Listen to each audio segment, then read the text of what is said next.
Imagine um homem com um bigode imenso e olhos que pareciam ver através do tempo. Em 1882, esse homem pegou uma caneta e escreveu a frase mais assustadora e profética da história moderna. Ele não sussurrou, ele gritou para um mundo que ainda não estava pronto para ouvir. Ele disse: Deus está morto. Ele continuou: Deus permanece morto, e nós o matamos. A maioria das pessoas, quando ouve isso, pensa que foi uma comemoração, um grito de vitória da ciência sobre a fé, um brinde à razão. Mas eles não poderiam estar mais enganados. Aquelas palavras não eram um troféu, eram um alarme de incêndio, um aviso. O homem, chamado Friedrich Nietzsche, não estava celebrando. Ele estava apavorado. Porque ele não via a morte de Deus como o fim dos problemas da humanidade, mas sim como o começo de um problema muito, muito maior. Para entender o tamanho desse buraco, pense em Deus por um segundo, não como uma figura de barba branca no céu, mas como um conceito. O conceito que, por 2000 anos, foi o centro de tudo no mundo ocidental. Ele era o nosso mapa, a nossa bússola moral. Ele nos dizia o que era certo e o que era errado, o que era bom e o que era mal. Ele dava sentido ao sofrimento, dava uma promessa de justiça no final, dava um propósito para nossa breve e confusa existência. Cada lei, cada costume, cada obra de arte, cada esperança, tudo estava conectado a essa ideia central. Deus era o sol, e a humanidade girava em seu calor. E então, segundo Nietzsche, nós o matamos, não com armas, claro. Nós o matamos com a nossa inteligência, com os nossos telescópios que mostraram que a Terra não era o centro do universo, com a nossa biologia que mostrou que não fomos criados do barro, mas evoluímos de criaturas mais simples, com a nossa lógica que começou a questionar milagres e histórias antigas. Lentamente, sem perceber, nós cortamos os fios que nos ligavam a essa ideia central. Nós nos orgulhamos da nossa razão. Pensamos que, ao nos livrarmos dessa superstição, seríamos finalmente livres. Mas Nietzsche viu o que ninguém mais via. Ele viu que não estávamos apenas cortando um fio. Estávamos arrancando o sol do nosso céu. E o que acontece quando se arranca o sol? Escuridão, frio e, acima de tudo, a perda de direção. De repente, não há mais para cima nem para baixo. Não há mais leste ou oeste. Estamos caindo em um espaço infinito e vazio, sem nada para nos segurar. Essa sensação, esse vazio profundo no centro de tudo, tem um nome. Nietzsche o chamou de niilismo. Niilismo é a sensação de que nada tem um propósito final, nada tem um valor real, nada realmente importa.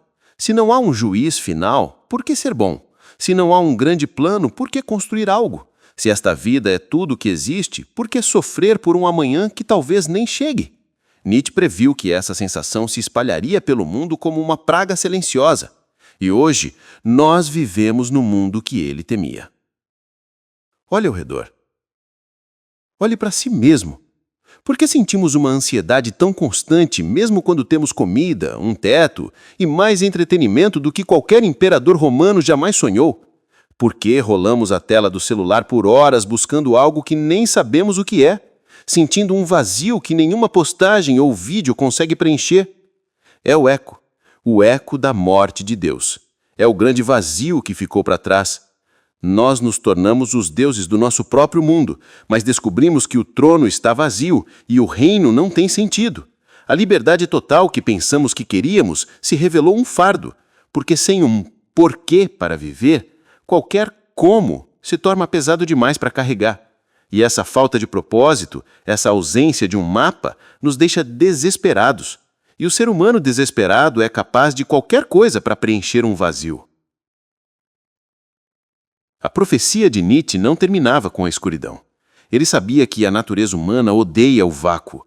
Um trono vazio é um convite perigoso. Ele sabia que, depois que matássemos Deus, não viveríamos felizes para sempre em um mundo de pura razão. Não, nós começaríamos freneticamente a construir novos deuses para colocar no lugar do antigo. O trono ficou vazio, mas não por muito tempo, porque a humanidade, em seu desespero, começou a criar novos deuses, deuses feitos à nossa imagem e semelhança. E é aqui que a profecia de Nietzsche começa a se tornar assustadoramente real e visível no nosso dia a dia. Então, o grande trono no centro do universo ficou vazio. E a humanidade, apavorada com o silêncio e o vazio, começou uma busca desesperada por um substituto. Precisávamos de algo para acreditar, algo para nos dar um mapa, um propósito. E nós criamos deuses, vários deles. O primeiro, e talvez o mais poderoso Deus que criamos para substituir o antigo, foi a ideia, com I maiúsculo. Pense no século XX, o século que veio logo depois de Nietzsche. Foi o século das grandes ideias. O comunismo, o fascismo, o nacionalismo, cada uma delas era mais do que um simples sistema político. Eram religiões sem Deus. Elas ofereciam tudo que a religião antiga oferecia. Ofereciam uma explicação para tudo, uma história de opressores e oprimidos. Ofereciam um inimigo claro, o capitalista, o estrangeiro, o diferente. Ofereciam uma comunidade, o partido, a nação, a raça. E, o mais importante, ofereciam um paraíso. Não no céu, depois da morte, mas aqui na Terra. Uma utopia futura que valia qualquer sacrifício. Percebe a troca? Trocamos um Deus invisível por uma ideia abstrata. Trocamos a fé na salvação da alma pela fé na revolução ou na pureza da nação. E essa nova fé era poderosa, tão poderosa que, em seu nome, a humanidade cometeu as maiores atrocidades de sua história. Milhões morreram por essas novas religiões seculares.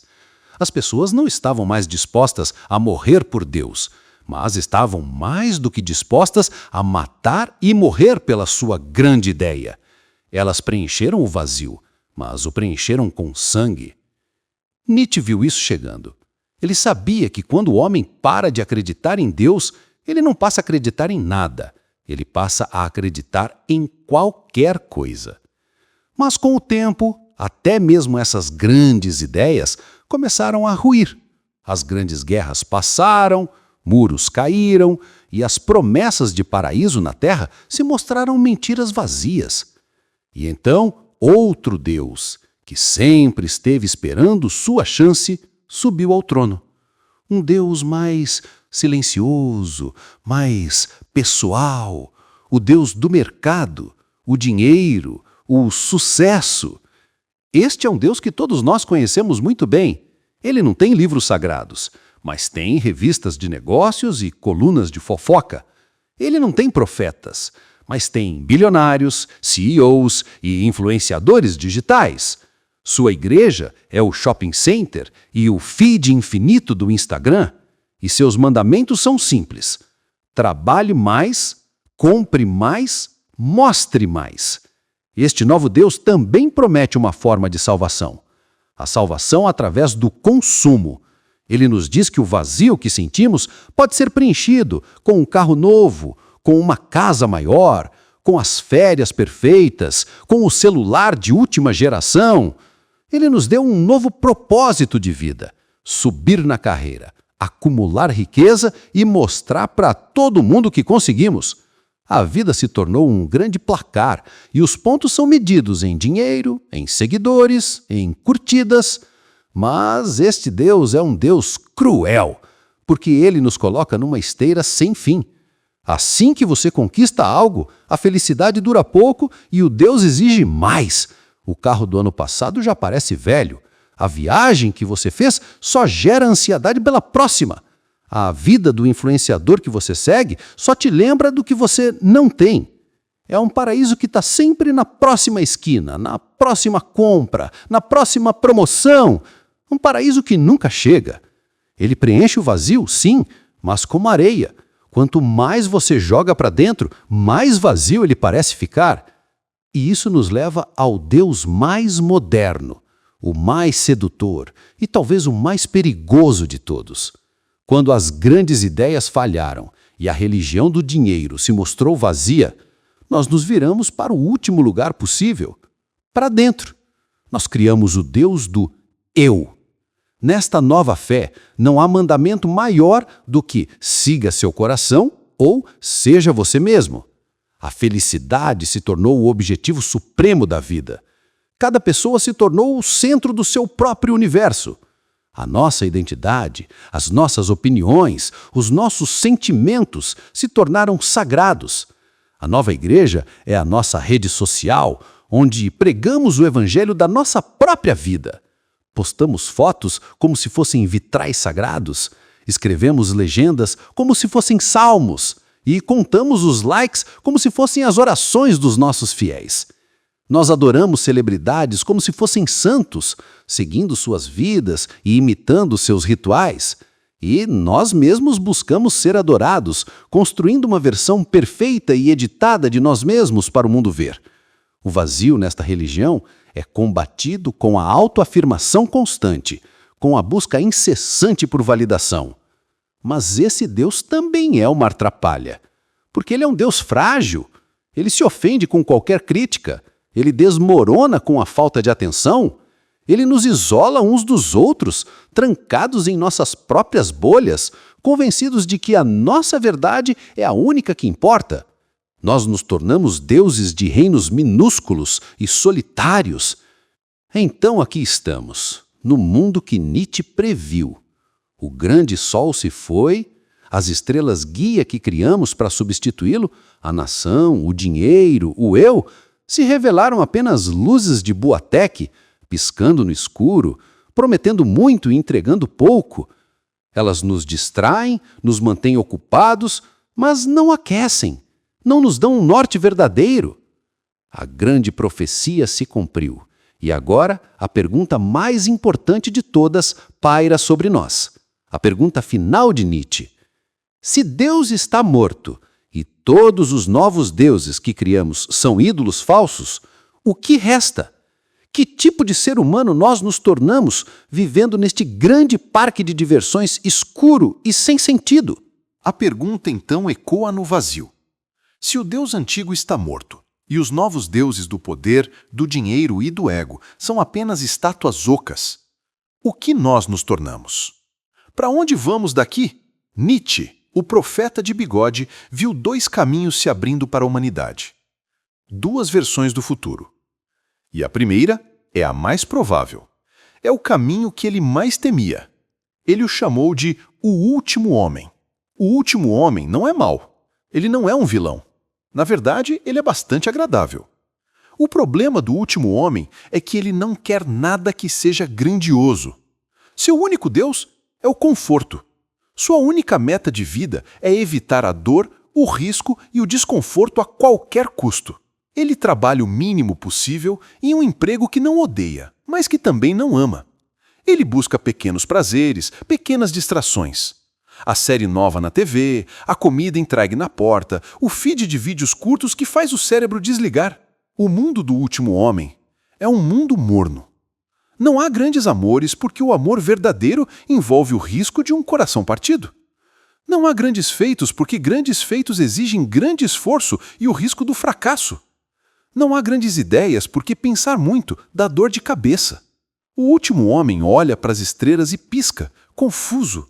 Por que alguém iria querer ir até lá se o sofá é tão confortável?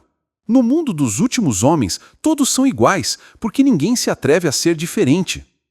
A saúde é o bem mais precioso, não para viver intensamente, mas para morrer o mais tarde e o mais pacificamente possível. Eles tomarão, como disse Nietzsche, seu pequeno veneno para o dia, para terem sonhos agradáveis, e seu grande veneno no final, para terem uma morte agradável. Esse é o futuro mais fácil. O caminho do rebanho feliz e satisfeito. Um zoológico confortável onde a humanidade finalmente descansa, sem nunca mais criar, lutar ou sonhar. É o fim da história. Um longo e tedioso entardecer. Mas Nietzsche viu outro caminho. Um caminho muito mais difícil. Um caminho estreito, íngreme e perigoso, reservado para poucos. Ele o chamou de o caminho do Übermensch, do além do homem. E não tem nada a ver com super-heróis de capa. É algo muito mais profundo. O além do homem é o indivíduo que olha para o abismo, para o mundo sem Deus, sem sentido e sem mapa. E não sente desespero. Ele sente liberdade. Ele entende que um universo sem um propósito pré-definido não é uma prisão, é uma tela em branco. E ele é o artista. Enquanto o último homem busca o conforto, o além do homem busca o desafio. Ele não foge do sofrimento. Ele o usa como um martelo para forjar a si mesmo. Ele sabe que os músculos só crescem quando são rasgados, e a alma também. Ele ama seu destino, o bom e o ruim, porque sabe que cada evento, cada dor e cada alegria é um ingrediente necessário para a sua grande obra, a sua própria vida. Ele não procura um mapa para seguir, ele desenha o seu próprio. Ele não obedece a valores criados por outros. Ele cria os seus próprios valores baseados na sua própria força, na sua própria vontade de crescer e se superar. A pergunta dele não é o que eu deveria fazer, mas sim o que eu posso me tornar. Ele dança onde os outros se arrastam. Ele ri onde os outros se lamentam. Ele é um criador de mundos, começando pelo seu próprio. Este caminho não promete felicidade, promete intensidade. Não promete segurança, promete crescimento. É o caminho do artista, do explorador, do filósofo, do santo, de todos aqueles que se recusam a aceitar o mundo como ele é e ousam imprimir sua vontade sobre a existência. E aqui estamos nós, exatamente na encruzilhada que Nietzsche previu há mais de um século. O eco da morte de Deus está por toda parte. Os ídolos falsos nos chamam de cada tela, e a escolha é nossa. Todos os dias. Em cada decisão que tomamos, estamos escolhendo. Quando optamos pela distração fácil em vez do livro difícil, estamos escolhendo. Quando evitamos a conversa honesta por medo do conflito, estamos escolhendo. Quando trocamos um sonho audacioso por um salário seguro, estamos escolhendo. Estamos escolhendo ser o último homem, buscando o calor artificial de uma felicidade pequena e controlada? Ou estamos escolhendo o caminho do além do homem, abraçando o frio do desconhecido para acender a nossa própria fogueira? Nietzsche não nos deu uma resposta. Ele nos deu um espelho. E a pergunta que ele deixou, ecoando através do tempo, não é em que você acredita. É o que você vai criar.